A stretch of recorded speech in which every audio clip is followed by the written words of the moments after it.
পালিয়ে যাওয়ার পর আধিপত্যবাদী ভারতের প্রত্যক্ষ মদদে পাহাড়ে অশান্তি সৃষ্টির অপচেষ্টা শুরু হয়। টানা কয়েকদিনের বিক্ষোভ ও সহিংসতায় থমথমে পুরো পার্বত্য চট্টগ্রাম। আজও বন্ধ রয়েছে খাগড়াছড়ির সাথে দূরপাল্লার বাস চলাচল। গাছের নিচে, গাছের ছায়াতে আছে, কারো আত্মীয়র বাড়িতে, কারো পাশের বাড়িতে আছে। প্রচুর আতঙ্কে আছে, আমার দোকান পাশ সব পড়েছে, গাড়ি বাড়ি নাই কিছু। ভারতের ইন্ধনে বা ফ্যাসিস্টদের ইন্ধনে এই ঘটনাটা ঘটাচ্ছে।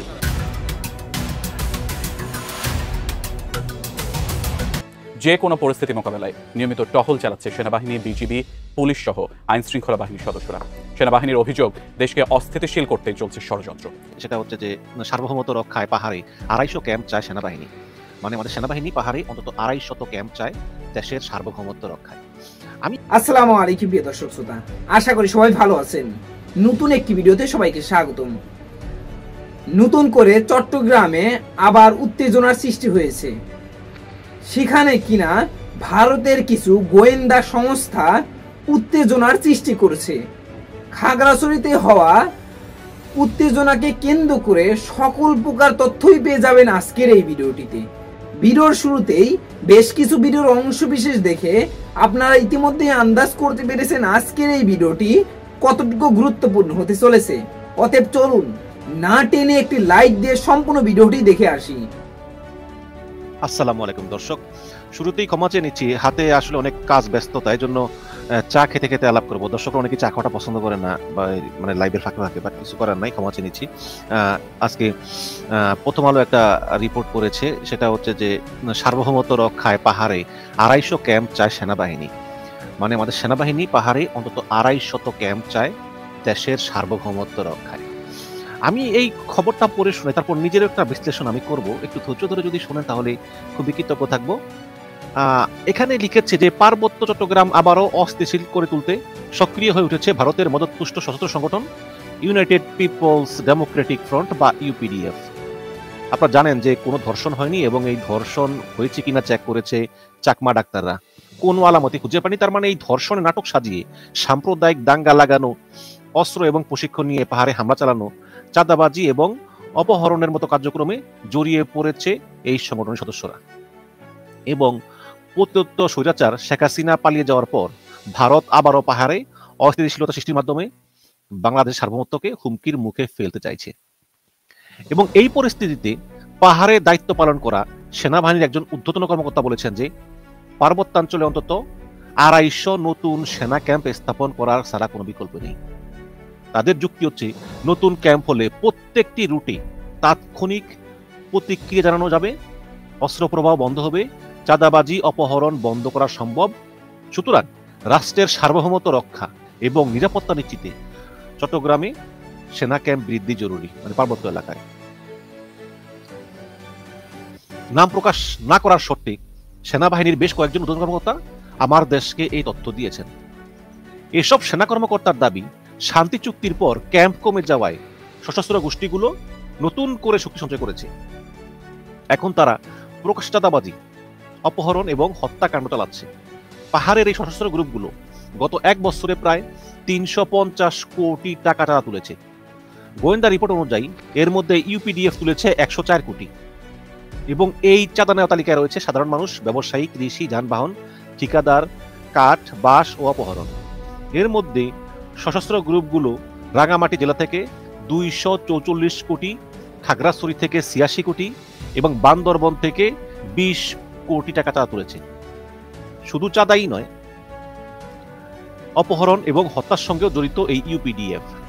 2009 থেকে এ পর্যন্ত 332 জনকে অপহরণ করে এই গোষ্ঠীটি, এর মধ্যে পাহাড়িরাও আছে। সর্বশেষ চট্টগ্রাম বিশ্ববিদ্যালয়ের 5 শিক্ষার্থীকে অপহরণ করা ঘটনা ঘটে, এবং 2009 সাল থেকে এই পর্যন্ত 89 জন হত্যার শিকার হয়েছেন, যার মধ্যে যেমন পাহাড়িরা রয়েছে তেমনি সেনাবাহিনীর 16 জন সদস্য তাদের হাতে হত্যার শিকার হয়েছে।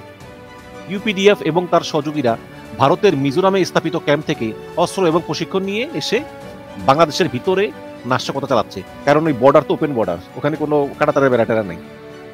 বর্তমানে সেনাবাহিনী মনে করে সীমান্তবর্তী দুর্গম এলাকায় দ্রুত ব্যবস্থা নেওয়ার জন্য সেখানে ক্যাম্প স্থাপন অপরিহার্য।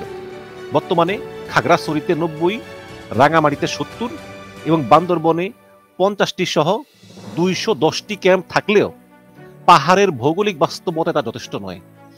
আরো অন্তত 250 নতুন ক্যাম্প হলে মোট 500 ক্যাম্প যদি মোটামুটি করা যায়, তাহলে এই সন্ত্রাসীরা আর মাথা তুলে দাঁড়াতে পারবে না।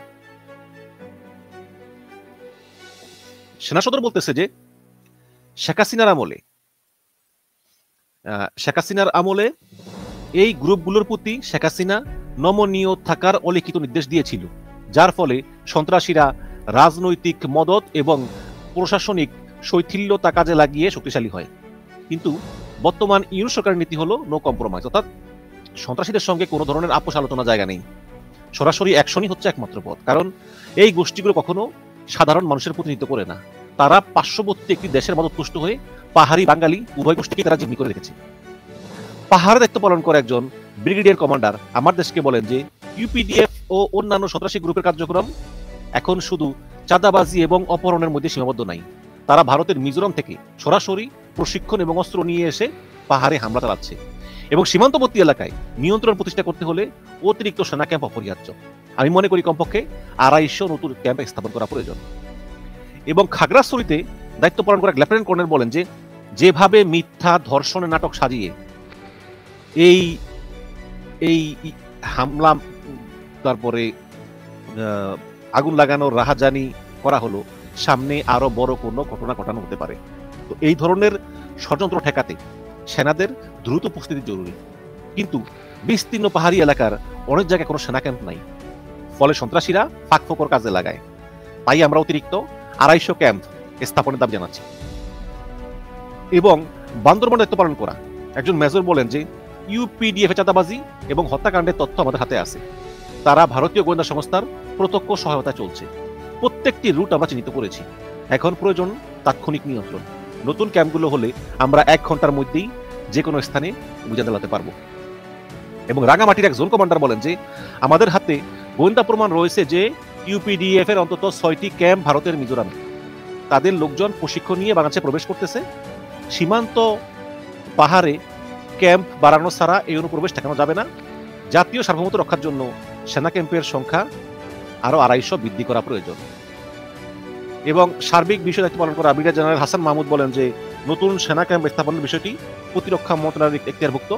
এখন আমাদের যা পুঁজি আছে তা নিয়ে নজরদারি করতেছি এবং এই ধর্ষণের ঘটনাকে পুঁজি করে সাধারণ পাহাড়ি নারী এবং কোমলমতি শিকারীদের সামনে নিয়ে এসে সাম্প্রদায়িক দাঙ্গা সৃষ্টির চেষ্টা করতেছে ইউপিডিএফ।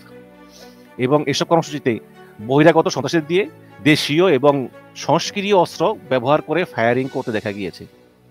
তারপরেও সেনাবাহিনী সার্বভৌমত্ব রক্ষায় সর্বোচ্চ ভূমিকা রাখবে ইত্যাদি। তো যাই হোক দর্শক,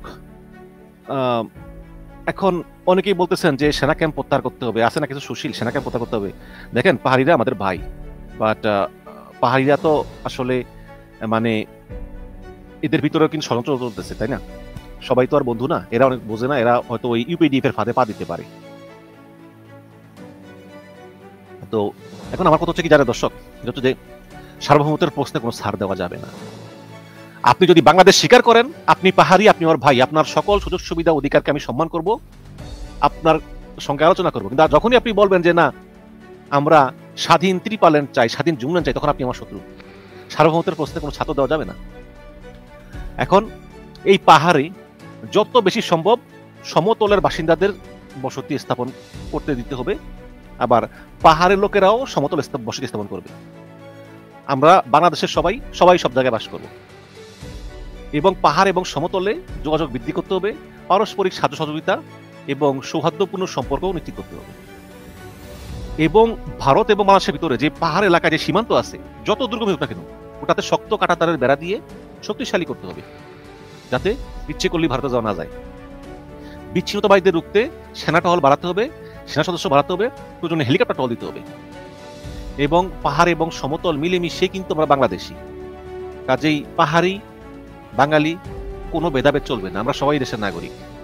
দর্শক, এটা কোনো পার্বত্য এলাকার স্থানীয় সমস্যা না, এটা এই দেশের সার্বভৌমত্বের প্রশ্ন। ইউপিডিএফ সহ সীমান্ত পালিত এই সশস্ত্র গোষ্ঠী চাঁদাবাজি, অপহরণ, হত্যা এবং নাশকতা কার্যক্রম আর আমাদের সহ্য করা উচিত না। নিরাপত্তা বাহিনীর রিপোর্টটা কিন্তু খুবই উদ্বেগজনক এবং তাদের পদক্ষেপকে আমরা সমর্থন করব। এবং পাহাড়ে পর্যাপ্ত ক্যান্টনমেন্ট না থাকলে সন্ত্রাসীরা ফাঁকফোকর কাজে লাগায়। তাই স্পষ্টভাবে বলতেছি যে সেনাবাহিনীকে 250টি ক্যাম্প গঠনের অনুমতি দেওয়া হোক, আরো বেশি। এখন 210টি আছে, আরো 250টি, সব মিলিয়ে যা লাগে। শুধু ক্যাম্পই নয়, সকল লজিস্টিক এবং প্রশাসনিক সাপোর্ট দিতে হবে, যাতে দ্রুত প্রতিক্রিয়া, নজরদারি এবং নিরাপত্তা নিশ্চিত করা যায়। দর্শক, সরকারের দায়িত্ব হচ্ছে দেশের সার্বভৌমত্ব রক্ষা করা।